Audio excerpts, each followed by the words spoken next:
નમસ્કાર દોસ્તો, સ્વાગત છે તમામ મિત્રોનું અમારી ચેનલ MCH ડિજિટલ ગાઈડની અંદર। દોસ્તો આજે આપણે વાત કરવાના છીએ ખૂબ જ અગત્યની માહિતી। જેમ કે તમારી પાસે રેશન કાર્ડ હોય તો રેશન કાર્ડ ધારકો માટે મોટો ઝટકો આવ્યો છે। શું છે ઝટકો તેની વાત કરવાના છીએ તો અમલી બન્યા છે નવા અને કડક નિયમો। શું છે આ નિયમ તેની વાત આપણે નાના એવા વિડીયોની અંદર કરવાના છીએ મિત્રો। અપાત્રતા ધરાવતા લાભાર્થીઓ પાસેથી વસૂલવામાં આવશે રકમ। જેમને મફત અનાજ ખરીદ્યું છે તેમની પાસેથી રકમ છે તે વસૂલવામાં આવશે। કોની પાસેથી વસૂલવામાં આવશે તેની વાત કરવાના છીએ। આવક મર્યાદાની અંદર ફેરફારો કરવામાં આવ્યા છે। ગામડાની અંદર રહો છો તો કેટલી આવક હશે તો તમારું રેશન કાર્ડ શરૂ રહેશે, અને શહેરની અંદર રહો છો તો કેટલી આવક હશે તો તમારું રેશન કાર્ડ શરૂ રહેશે તેની વાત કરીશું। ત્યાર પછી જે પરિવારો પાસે ફોર વ્હીલ હશે તેમનું શું થશે? ફોર વ્હીલ હશે તો તમારું રાશન કાર્ડ બંધ થશે કે શરૂ થશે તેની વાત કરવાના છીએ। સાથે સાથે મિલકત, તમારી પાસે કેટલી મિલકત હશે તો તમારું રેશન કાર્ડ શરૂ રહેશે। અને આવક વેરો, જે પરિવારમાંથી આવક વેરો કોઈ પણ વ્યક્તિ ભરતા હશે તો રેશન કાર્ડનું શું થશે તેની માહિતી મેળવવાના છીએ। અને સાથે સાથે માહિતી મેળવવાના છીએ કે ઘરની અંદર કઈ કઈ સુવિધાઓ હશે તો તમારું રેશન કાર્ડ બંધ થવાનું છે તેની વાત આપણે આજના આ નાના એવા વિડીયોની અંદર કરવાના છે। તો દોસ્તો વિડીયો પૂરો જોવા માટે વિનંતી છે, વિડીયો પસંદ આવતો વિડીયોને એક લાઇક કરી દેજો, ચેનલને સબસ્ક્રાઇબ કરી દેજો। મિત્રો આપણે આવી માહિતી સમયસર લઈને આવતા હોઈએ છીએ। તો શરૂઆત કરીએ આજના આ વિડીયોની। નવા નિયમો શું કહેવા માંગે છે? આવક મર્યાદાની વાત કરીએ સૌપ્રથમ તો શહેરી વિસ્તારની અંદર રહેતા પરિવારની વાર્ષિક આવક 3 લાખથી વધુ હોય અને ગ્રામીણ વિસ્તારની અંદર રહેતા પરિવારની આવક 2 લાખથી વધુ હોય તો તેમનું રેશન કાર્ડ સંપૂર્ણપણે બંધ કરી દેવામાં આવશે। તેમને અનાજ પણ આપવામાં આવશે નહીં અને તેમનું રેશન કાર્ડ રદ કરી દેવામાં આવશે। તો મિત્રો ખાસ કરીને તમારી આવકના દાખલાની અંદર કેટલી આવક છે તે એક વખત જોઈ લેજો, અન્યથા તમારું રેશન કાર્ડ બંધ થવાનું છે। ત્યાર પછી કન્ફ્યુઝ પ્રશ્ન હતો કે ફોર વ્હીલ ઘેરે હોય, ફોર વ્હીલ છે, ટ્રેક્ટર છે, એવા જે 4 પૈડાવાળા સાધનો હોય તો તેમનું શું થશે? તો તેમના રેશન કાર્ડ પણ બંધ થવાના છે, તેમનો રાશનનો લાભ મળવાની શક્યતા રહેશે નહીં।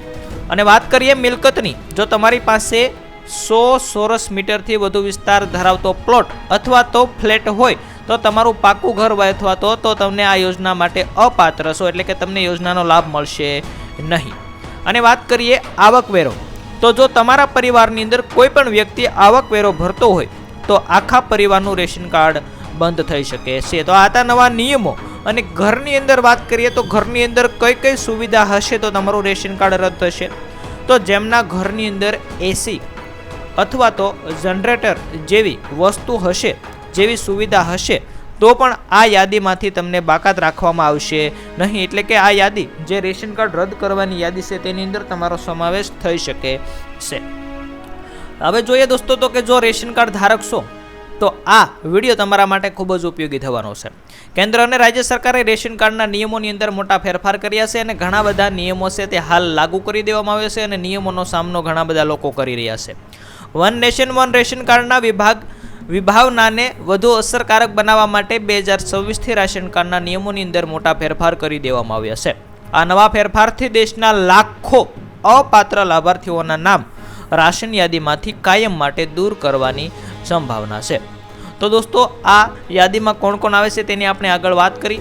અને હવે જોઈએ તો કે કેન્દ્ર અને રાજ્ય સરકાર દ્વારા રેશન કાર્ડ માટે નવા અને કડક માપદંડો લાગુ કરવામાં આવ્યા છે।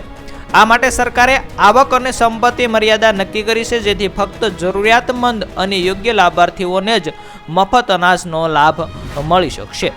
જેમાંથી કોઈ પણ માપદંડ તમારા રેશન કાર્ડ પર લાગુ પડે તો તમારું રેશન કાર્ડ સંપૂર્ણ રદ થવાની શક્યતા રહેલી છે। અને જોઈએ દોસ્તો તો કે સરકારના આ નિર્ણયથી ગરીબી રેખા નીચે રહેતા અને જરૂરિયાતમંદ પરિવારોને અનાજ પુરવઠો સુગમ બનાવવામાં મદદ મળશે। હાલના આંકડાઓ અનુસાર આ નવી ચકાસણીને કારણે દેશની અંદર લગભગ 70 લાખ અપાત્ર રેશન કાર્ડ બંધ થવાની શક્યતા છે। જેમની પાસે ફોર વ્હીલ છે, જેઓ આવક વેરો ભરે છે, જેમની પાસે સંપત્તિ વધારે છે તેવા લોકો 70 લાખ અપાત્ર રેશન કાર્ડ ધ્યાનમાં સરકારને આવ્યા છે અને આ રેશન કાર્ડ ધીરે ધીરે બંધ થવાની શરૂઆત પણ થઈ ચૂકી છે। તમારા ઘરે પણ નોટિસ ન આવે તેનું ખાસ ધ્યાન રાખજો। તો દોસ્તો આથી એક રેશન કાર્ડ ધારકો માટે મોટો ઝટકો આપી શકે તેવી માહિતી। વિડીયો પસંદ આવે તો વિડીયોને લાઇક કરી દેજો, ચેનલને સબસ્ક્રાઇબ કરી દેજો। ફરી મળશું આવી માહિતી સાથે।